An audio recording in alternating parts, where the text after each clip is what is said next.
Welcome to each of you as we study today Psalm 61. Psalm 61, I'm still thinking of where we finished yesterday with Psalm 60, and I made mention that there's often a universal dimension of Psalms. So I want to continue to explain a little more, and it's not so clear. A universal dimension of Psalms as understood by the classic commentators. Now, when we say the classic commentators, probably among the earliest is Rashi, who lived in France, 1040 to 1105. About the same time is Rabbi David Kimchi, living also in France. Ibn Ezra, Avraham ibn Ezra is about the same time, and as the other two. And then later in the Middle Ages, a number of others like the Meiri. So for context, the readers of the Psalms throughout our community were living in diaspora. They were living, longing for a return to the land of Israel, to Jewish independence and dignity. And so our prayers, my morning prayers today, had as the centerpiece the Amidah. And the Amidah prayer, said 3 times a day, composed by the rabbis just after the destruction of the temple, is really a blueprint for bringing redemption, for bringing the Jews back to the land of Israel and sovereignty.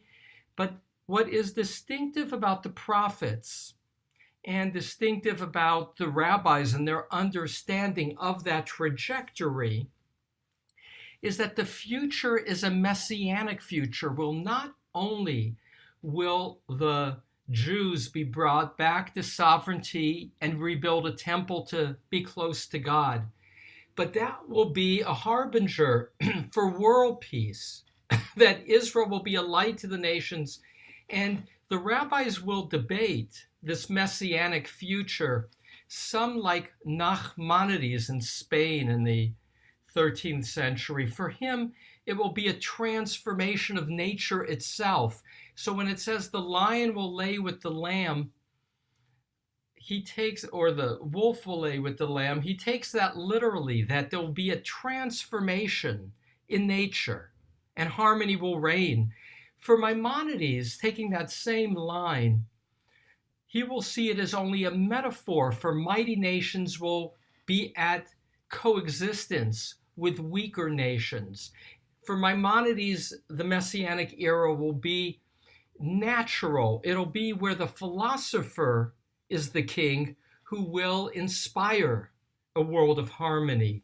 But what is in common, and I mention that because it's important always to know that there are these natural continuums of understanding big concepts like the world to come, the Messianic era. So what they do share in common is that the Messiah, one other thing they will differ on is the nature of the Messiah himself, in whether he will be an individual king. Maimonides will say he will be a king who will live and he will die. He will be immortal. For Nachmanides, there's the supernatural dimension. And for the mystics, the Messiah is simply the gathering of the sparks, the Humpty Dumpty sparks, with the fall of the Garden of Eden, and that the Messiah will be the reconstituting of the original Adam, who had fallen from the heights of spiritual wholeness. So different understandings, but here's what they do link, and this is now to come back to the Psalm by way of introduction. And that is the Messiah is identified with King David as a model king. For some, literally. For some, it's the man and his progeny. For others, he's simply an archetype. And on this Veterans Day, he's the archetype of soldier poet, soldier, sweet singer to God.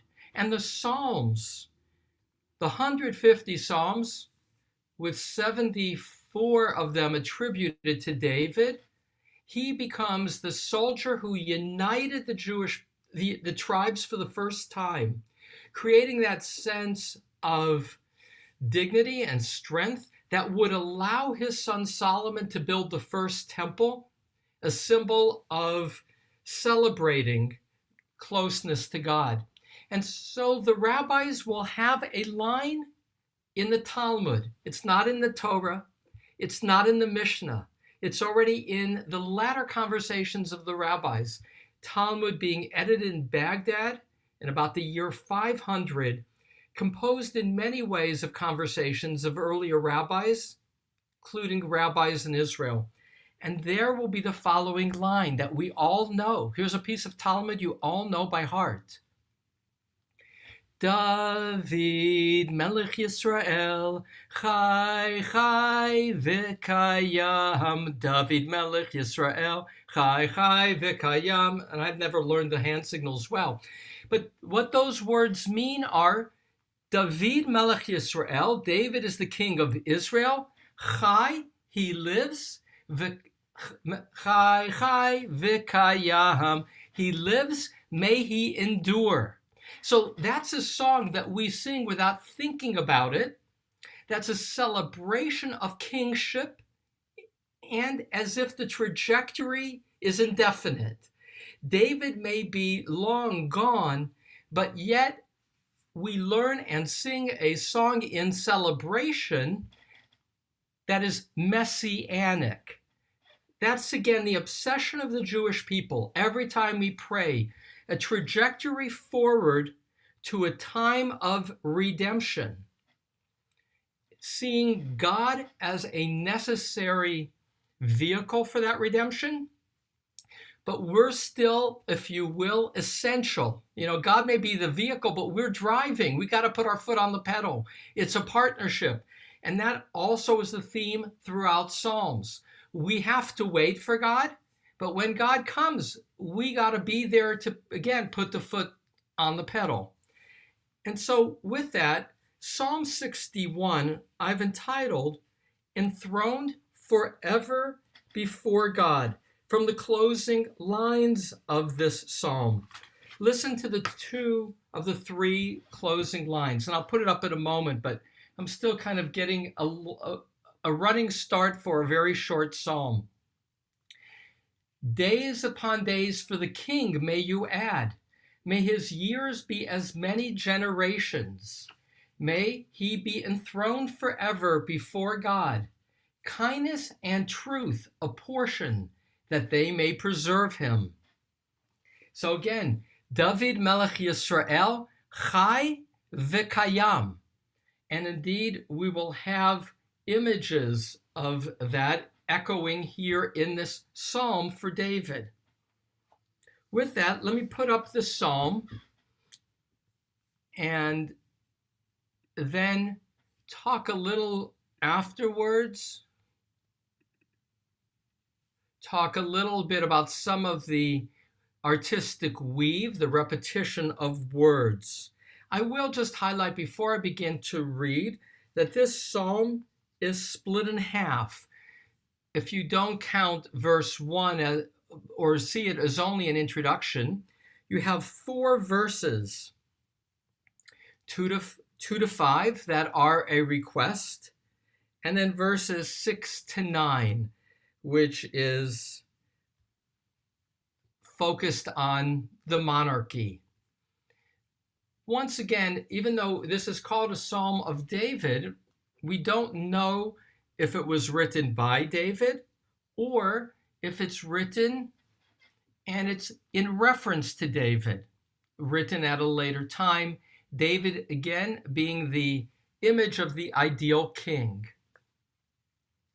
Psalm 61, enthroned enduringly before God, for the conductor on the Ginat of David. Hear, God, my song, attend to my prayer. From the end of the earth, to you I call when my heart is faint. To a rock that is high above me, lead me. For you were a refuge for me, a tower of strength in the face of the enemy. May I dwell in your tent forever. May I take refuge in the cover of your wings, Selah. For you, God, have heard my vows. You have granted an inheritance to those that fear your name. Days upon days for the king may you add. May his years be as many generations. May he be enthroned enduringly before God. Kindness and truth, chesed ve'emet, a portion that they may preserve him, so that I may sing praise of your name forever, that I may fulfill my vows each day.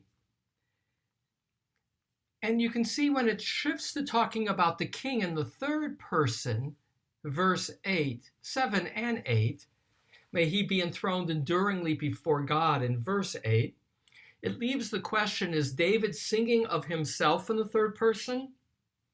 Possibly, though more likely it's being sung about him or another king. And in my letter of introduction to the psalm today, I emphasized that commentators will focus on the importance of stability of government, of an enduring king for the people to prosper. Some of the things now to point out structurally, and that is verse 2, and I mentioned that it's divided from 2 to 5 and then 6 to 9. Both have the word listen. Shim'ah, that's the opening word of verse 2 here. And you get that parallel in the fourth word in Hebrew on verse 6, Shemata. So the two sections have a key verb drawing on God to pay attention and to listen. And while I'm on verse 6, that's again the second half. For you, God, have heard my vows. That's in the past tense. And that opens the second stanza. And you will see that same image in the concluding verse, which is, so that I may fulfill my vows each day, which is in the future tense. But the key word here is vow. And so there will be reoccurring words that are, if you will, part of the weave of the psalm. In verse 2, here God, most translations translate rinati as my cry. And they'll do so, they'll say, because of context. But usually, Rina, like if you know it's an Israeli name today, Rina, is a song of celebration. I left it more neutral in my translation. Initially, I did it, Hear God, my exuberant song, but I left it neutral because the transition will be to struggle. So, Hear God, my song, attend to my prayer. And here's a king seemingly, or at least understood, as David at war. And that links it to yesterday's psalm. Remember, in the opening of Psalm 60, David is in the midst of battles all around, and some outside the borders of Israel, into what today would be Jordan. And so from the end of the earth, which some of the classic commentators understand is the continuum, as if David is fighting on the other side of the Dead Sea. So from all places, now I'll start again, that's the commentary, but of course it's not the only way to understand it. From the end of the earth, to you I call when my heart is faint. To a rock that is high above me, lead me. And here's a word play. A rock that is high above me can either refer to God, for God, one of the reoccurring names of God in the Bible, particularly in Psalms, is Tsur, rock, that which is strong, steady. You can, a big shield. It's also potentially high. So you can see this as a capital R. To a rock that is high above me, lead me. Lead me to you, you who are my refuge. Verse 4, for you, now addressing God again, this is I and you. In the first, 1 through 5 in particular, it's talking directly to God. For you, and whenever it's for, verse 4 and verse 6 begin with the word key. And both of those verses refer to an event of the past that gives one confidence. For you were a refuge for me, a tower of strength in the face of the enemy. And now in the present future, the imperfect, may I dwell in your tent forever. May I take refuge in the cover of your wings. Again, the repetition of the word refuge, Selah. And that ends the first stanza. Here, again, reference to the past to give confidence, to identify God as the source of support. Instead of,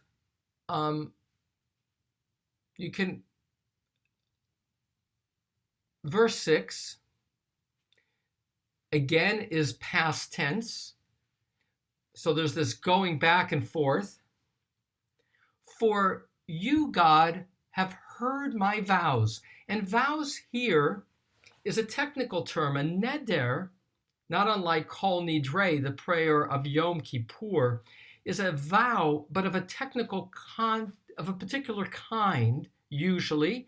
It's usually in reference to a vow to God, a vow to make an offering. You have granted an inheritance to those that fear your name. And I like the word inheritance here poetically, in that it again conveys a quality of a familial relationship with God. And not using God's name, but we often see Shimecha, your name, as a substitute for saying God. And more specifically, Shemecha is for the intimate name, the Yud He Vav He. This psalm will have Elohim, God's name, 3 times. Those are the generic name for God, as in verse 6. But at the end of verse 6, your name is the intimate name of relationship with God, the Yud He Vav He. And now shifting to verses 7 and 8, to it being a royal psalm, to focus on the need for both government stability, but more, a longer potential trajectory. Days upon days. And here you're going to get these repeated images of the repeating of days. You'll also see it as the 2 last words on verse 9. So yamim is plural for days. Al yamei, yamim al yamei is similar to yom yom. And in verse 7, dor vador, from generation to generation, or as many generations. So 7, 8, and 9 are focused on the trajectory enduringly forward. Days upon days for the king, may you add. May his years be as many generations. Yoshev olam, may he be enthroned. Olam is another word for time. Enduringly, lifnei Elohim, before God. And chesed ve'emet, man yinetzaruhu, kindness and truth, man, translated as a portion, that they may preserve him. 2 thoughts.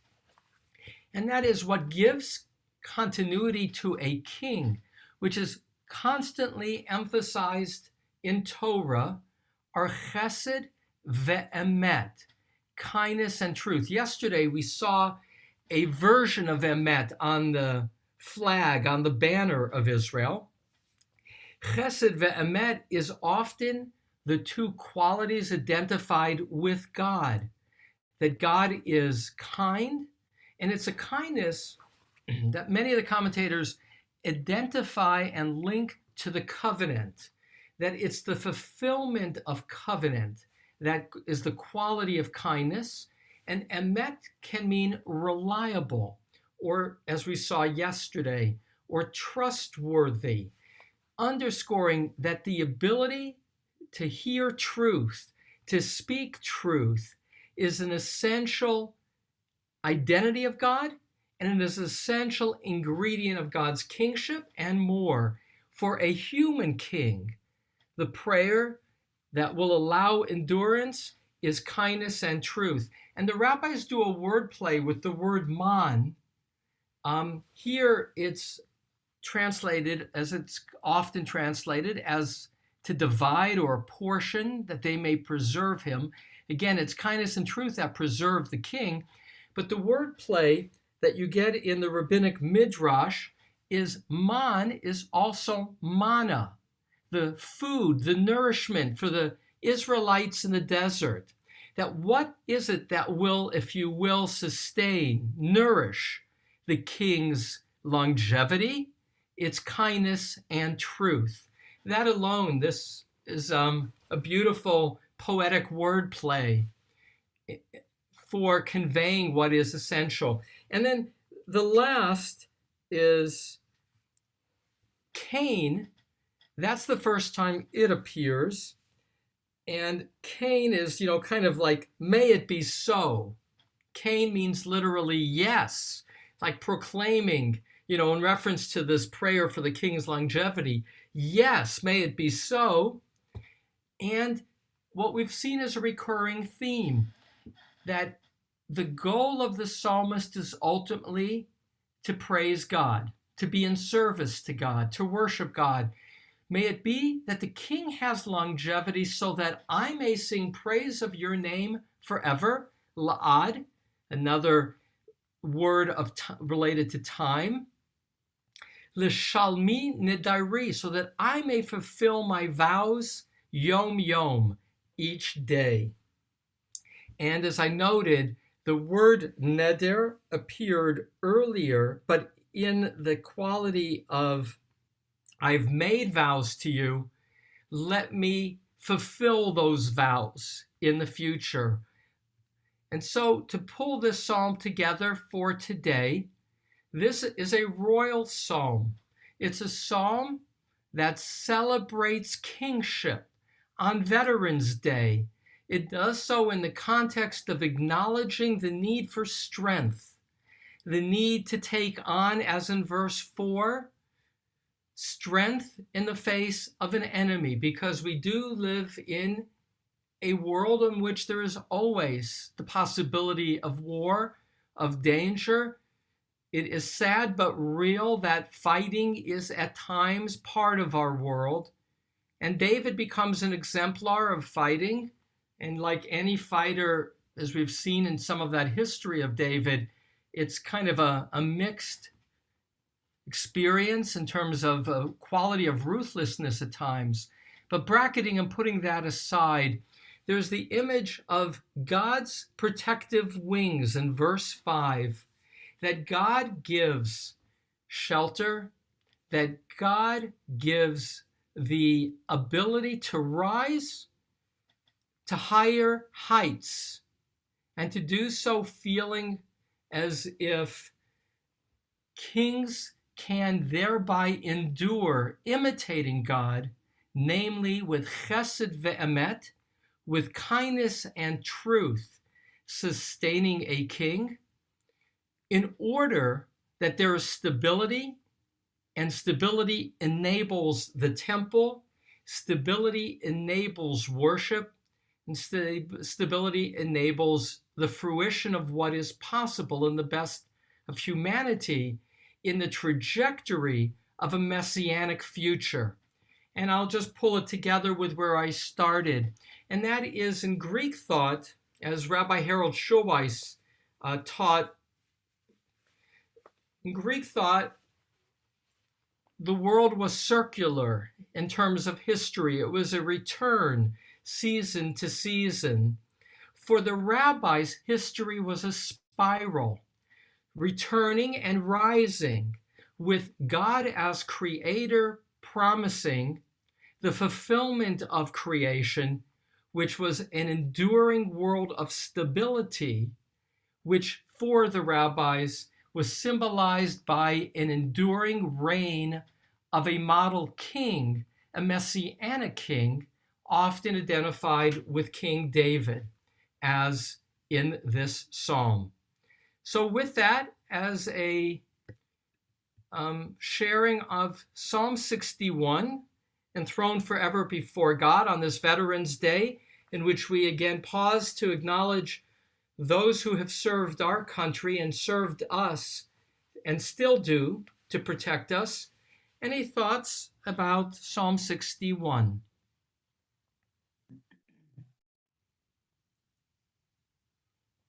Rabbi, it's Yes, Mimi. Mimi. Good Mimi, to hear you. Yeah. First of all, I want to introduce all of you to my friend Judy Castle from Flint. Oh, welcome, Judy. Yeah, Judy's the ritual chair at our synagogue there, and we've known each other for more than 60 years. That's first of all. And secondly, I have a question. And then in verse 9, Yes. L'shalmei, is that the same root as shalom, just without the vav? So you use it as fulfill, or is it a different word? well, the same letters, and in Hebrew, there's kind of the magic. Sure. So lishalem as a verb can mean to pay, to repay, to fulfill. Oh, okay. So in modern Hebrew, the shalem is to pay. And Okay. in this context of vows, it's to fulfill or to pay up one's vows. Mm-hmm. But it's related to shalom in terms of, if you will, peace is when everything is paid up, when there are no more accounts to settle, then there is peace. And so in terms of a root, in Hebrew, words have a 3-consonant stem. Shalom and shalem are related, the same 3 consonants, shin, lamed, mem. Any other thoughts or reactions today to Psalm 61? Go ahead, Arnold. You had mentioned early on that there's some ambiguity in the psalm, whether the psalmist is praying for, quote, a good king to live long and reign long, or whether he is praying for a good king in the time of perhaps what the chroniclers identified as an evil king, king that did not walk with God. Yeah. I thought it's I was just attracted by that ambiguity.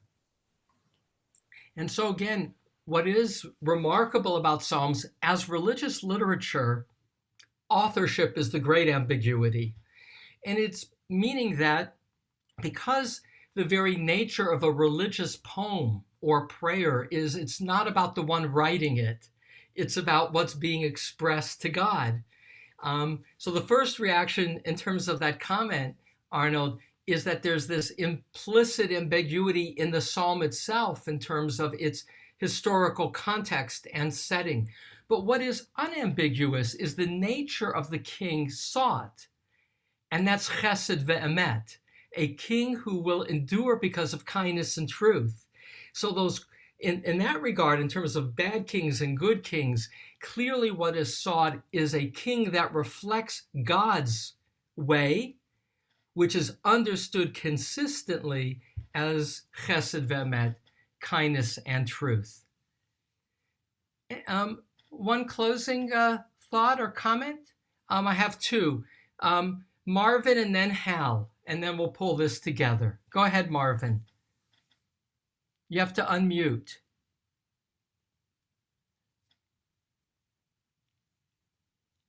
You still have to unmute, Marvin. You got it, Marvin. You got to hit like your space bar or the red to unmute. Okay, Marvin, while you figure it out, because you're not unmuted. Sorry. There you go. Got it. Go ahead, Marvin. Yeah, but I'm not seeing you or anything. I've got to get back. Just a minute. Okay, Yeah. you're Okay. go ahead, Marvin. And there are so many names for God Yes. that have been used. And one of the questions that I have here, for instance, is in verse 4, I'm sorry, verse 3, you lead me to a rock, and you indicated that rock is a synonym for God in this place over here. Yes. I'm wondering, is that a universally accepted kind of definition of that word? And if so, two questions. And if so, why in English are these words not capitalized? So it's not the only way it's used here. It's like Rock of Ages, let our song, right? So Rock of Ages in the Hanukkah song, also sung in churches. Rock there refers to God. Yes. And it's consistent that it is a name for God. But here in verse 3, it can either refer literally to a rock, a place of protection, or it can be metaphorical, or if you will, a name of God. So in that sense, it's ambiguous. Here's one quick story in that regard, Marvin. When the Declaration of Independence of Israel was being written by Ben-Gurion, there was a divide whether God's name should be mentioned or not to thank God for the return to Israel. And the secular political parties said, this is a secular state, not a theocracy, no name for God. And so in the Declaration of Independence, written and proclaimed in Tel Aviv, they put in the word Sur Yisrael, the rock of Israel, which was ambiguous. So the secular could say, well, that's just referring to the strength of Israel. And the religious could say that's referring to the God of Israel. God of Israel. So that is how it got finessed in Israel's Declaration of Independence. They used the word Sur because of the ambiguity. So with that, let me give Hal the last comment for today, and then You're welcome, Marvin. Go ahead, Hal. Also, go ahead, Hal. Yeah, no, I was going to ask a question about the continuity of the Psalms, which we've been reading one a day. Unlike an epic poem in which there's a theme developed one verse after another, and in development of themes in an epic poem, but here in the Psalms we don't have a kind of continuity. We have like Psalm 59, which is about hungry dogs, and then this one, which is rather peaceful all the way through. Why couldn't they be switched? Why couldn't this psalm be in a different place in the numerology of these psalms? You understand what I'm saying here? That I do, Hal, and it's an interesting question. What I hear you asking is, what is the weave of how the psalms have been chosen in terms of the ordering of psalms, and why isn't there seemingly a greater, if you will, flow from psalm to psalm? In fact, it can be so jarring between, let me bathe my feet in the blood of my enemies, to this kind of psalm, which is, more neutral about enemies, and it's more about God, and it'll flip back and forth. What I have seen addressed in my preparations is sometimes psalms will be linked. So Psalm 60 and 61. 60 was in the midst of battle yesterday, may have even been after losing a battle. And some will then say, well, Psalm 61 is the next moment, and that's after victory. So now David has proven victorious, and he's saying, may my victory, may my kingship endure. So that's an attempt, if you will, to draw a line between psalms. But often that line is not evident. And what I haven't seen, though it would be an interesting doctoral dissertation, if I wanted to do a doctoral dissertation on Psalms, which is an aside is what Harold Kushner did his doctoral dissertation on, which was Psalms. I'll have one added comment because Hal and Julia are literature professors. I once had the privilege to talk to Harold Kushner, and he's about his undergraduate studies. And he said he started as a psychology major, but he found that if he really wanted to understand the inner life of people, he was better off switching to literature. And that's what he did, becoming a literature major instead. So back to the question of Hal, and that is, I haven't seen, for instance, in Benjamin Siegel, who does a great job showing the literary structure of Psalms, I haven't seen him address the literary choices of how the 150 were put together and the trajectory. It's a very interesting question, and one that I'll continue to hold as we continue to read and move forward. So a closing comment: tomorrow has a greater possibility of stillness. Psalm 62, a phrase that gets repeated twice, the only phrase to be repeated twice: only through God is my spirit still, or is there stillness for my spirit? So tomorrow, maybe moving on from the victory of Psalm 61, though there's a little bit more war tension in it. With that, we conclude each day with the Kaddish, as the Kaddish was originally composed at the end of study as a recitation of hope. If there's any among us who are in mourning or are having yurtzeit to honor a loved one, I invite you to join with me. I, as my mindset on this Veterans Day, bring to mind those who sacrificed on behalf of our nation. Yitkadal, Yitkadash, Shemei Rabbah, Amen. V'alma divra kirute, v'yamlich malchute, b'chayechon uvyomechon, uvchaye dechol beit Yisrael, ba'agala uvizman kariv v'imru Amen. Yehi Shmei Rabba Mevarach Le'olam Olmei Olmaya. Yitbarach v'yishtabach v'yitpa'ar v'yitromam v'yitnaseh v'yitadar v'yitaleh v'yitalal shemei dekucha berichu le'ela min kol birchata v'shirata tushbachata v'nechemata damiran bi'alma v'imru Amen. Amen. Yehi shlama rabba min shemaya V'chayim aleinu ve'al kol Yisrael v'imru Amen. Amen. Osei shalom b'mamav hu ya'aseh shalom aleinu ve'al kol Yisrael ve'al kol yoshvei tevel v'imru Amen. Thank you, each of you, for giving context for my own study. I wish all of you a Veterans Day of appreciating the gifts of America. And may it be a time of stability.